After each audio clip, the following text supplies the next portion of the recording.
Senhor presidente, senhoras e senhores deputados, quero também aqui saudar aqueles que estão nos assistindo, nos ouvindo pela TV Câmara e Rádio Câmara, e quero cumprimentar aqui aos servidores públicos, policiais civis, militares aqui presentes e bombeiros, dizendo que a posição do PDT, Partido Trabalhista, nós não iremos admitir de forma alguma que o PLP 257 penalize os trabalhadores brasileiros, até porque nós concordamos com o alongamento da dívida, mas não concordamos que se faça uma interferência no Pacto Federativo, tirando a autonomia de Estado para que ele possa legislar e realmente fazer a sua gestão com seus servidores. Senhor presidente, nos últimos meses, o desdobramento da Operação Lava Jato ocuparam as páginas de jornais ilustrando o maior escândalo de corrupção do nosso país.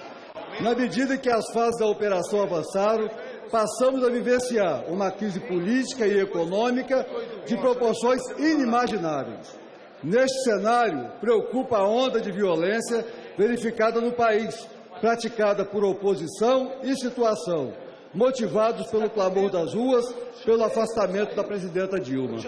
É preciso distinguir claramente, senhor presidente, a crítica democrática aos erros políticos e econômicos do governo federal, da crítica que incita a violência, o ódio, a exclusão e a perseguição política que alguns líderes da oposição pregam e que ativistas a praticam das ruas e em outros ambientes. A incitação ao ódio e à violência não fica apenas restrito às ruas. Cada vez mais se assiste nesta casa à agressão e à defesa do indefensável, como, por exemplo, a volta da ditadura militar. Chama atenção na entrevista concedida na Gazeta Online, lá do nosso estado, publicado na última quarta-feira, uma afirmação do deputado Jair Bolsonaro. Segundo ele, durante a ditadura militar de 64 a 85, tinha-se mais liberdade do que se tem hoje no país. Afirmação essa que é insustentável se estudarmos a história do Brasil e o que de fato foi a ditadura no Brasil.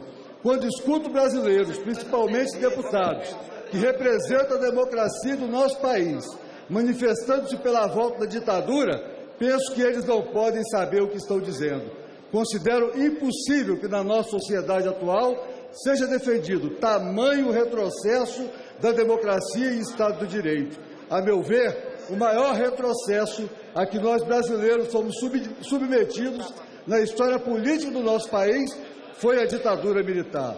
O direito à liberdade de expressão, por exemplo, foi conquistado a duras penas, senhor presidente, e é inequivocamente um dos pilares de sustentação do sistema vigente. Para concluir, meu. As consequências violentas da irresponsabilidade das declarações desses líderes podem ser medidas diariamente nas relações políticas cada vez mais hostis que se disseminam na sociedade. São cada vez mais crescentes atitudes, tanto de um lado como de outro, a fim de decidir o jogo político pela violência. Mas, adiante dos riscos da generalização da violência política, a omissão de nós, representantes do povo, tem o poder de nos tornar cúmplices no cenário de conflitos sectários da política brasileira. Na história política, em regra, a retórica da violência costuma proceder à violência de fato.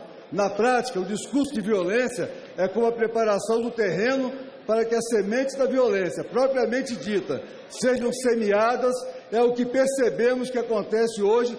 Grande parte da população está tomada pelo ódio. É isso que alguns colegas deputados vêm fazendo no passado.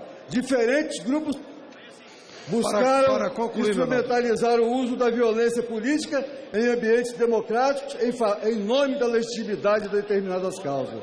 Mas a consolidação da democracia como um meio de solução de conflitos bloqueou as demandas da legitimidade desse tipo de retórica.